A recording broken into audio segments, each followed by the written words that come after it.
અડધી રાત્રે મધ્યપ્રદેશ પોલીસ કેમ આવી મહેસાણા? મધ્યપ્રદેશ પોલીસ સાથે કોણે કર્યો બખેડો? મહેસાણામાં એક વિચિત્ર ઘટના સામે આવી છે.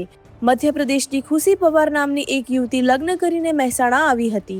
આ યુવતીને લગ્ન નોંધણી સર્ટિફિકેટ પોતાના વતનમાં મોકલ્યું હતું, પરંતુ પરિવારની ફરિયાદ બાદ એમપી પોલીસ સર્ચ વોરંટ સાથે મહેસાણા આવી હતી. પોલીસને જોતા જ બખેડો થયો હતો. જોકે સ્થાનિક પોલીસે મામલો માંડ થાળે પાડ્યો હતો. ખુશી પવારે વતન જવાનો ઇનકાર કરતા હવે ઓનલાઈન સુનાવણી થશે. આજરોજ જે મહેસાણાના અંદર ખુશીબેન પવાર જે અહીંયા હાજર થયા, એના અંદર જે મધ્યપ્રદેશ પોલીસ દ્વારા એસડીએમનો જે એક સર્ચ વોરંટ બતાવવામાં આવ્યું, એ સર્ચ વોરંટ દેખતા એના અંદર ઘણા બધા લો ફોલ અમે જોયા.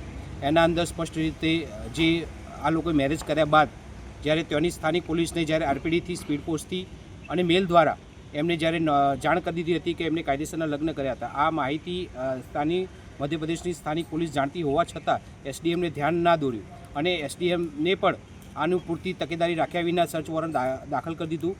મહત્ત્વની વાત એ હતી કે જ્યારે કોઈપણ મહિલા હોય એણે એની મરજી વિરુદ્ધમાં કોઈપણ જગ્યાએ એને લઈ જઈ શકાય નહીં. તો પ્રશ્ન એ હતો કે ભાઈ અહીંથી આ બેનને કેવી રીતે લઈ શકાય? તો આનું નિરાકરણ એક જ હતું કે આ બેનને એસડીએમના મારફતે જે આવતીકાલે જે હિયરિંગ છે એના અંદર ઓનલાઈન હિયરિંગ કરી શકાય. તો સિનિયર એડવોકેટ શીતલબેન પટેલના મારફતે કાઉન્સિલિંગ થયું અને એના અંદર વચલો રસ્તો કાઢવામાં આવ્યો અને એના અંદર આવતીકાલે એમનું વિડીયો કોન્ફરન્સ દ્વારા એમની હાજરી પૂરવામાં આવશે. આ કેસના અંદર એક ખૂબ જ મહત્ત્વની વાત એ છે કે આપ જોઈ શકો છો, આ ગાડી ખરી એ પ્રાઇવેટ ગાડી છે. અમે એમ પરિવહનના અંદર સર્ચ કર્યું છે.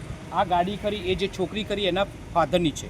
આમ છતાં મધ્યપ્રદેશની પોલીસ આ ગાડી લઈને મધ્યપ્રદેશથી અહીંયા આવી છે. તો કેવી રીતે આવી શકે છે? આ ખૂબ જ મહત્ત્વનો પ્રશ્ન છે કે ભાઈ મધ્યપ્રદેશની પોલીસને એના પાસે લાવવા માટે કોઈ પોતે વાહન હતું તો પછી એમને સરકારી ગાડીની જગ્યાએ એમને પ્રાઇવેટ ગાડી કેમ પસંદ કરવામાં આવી?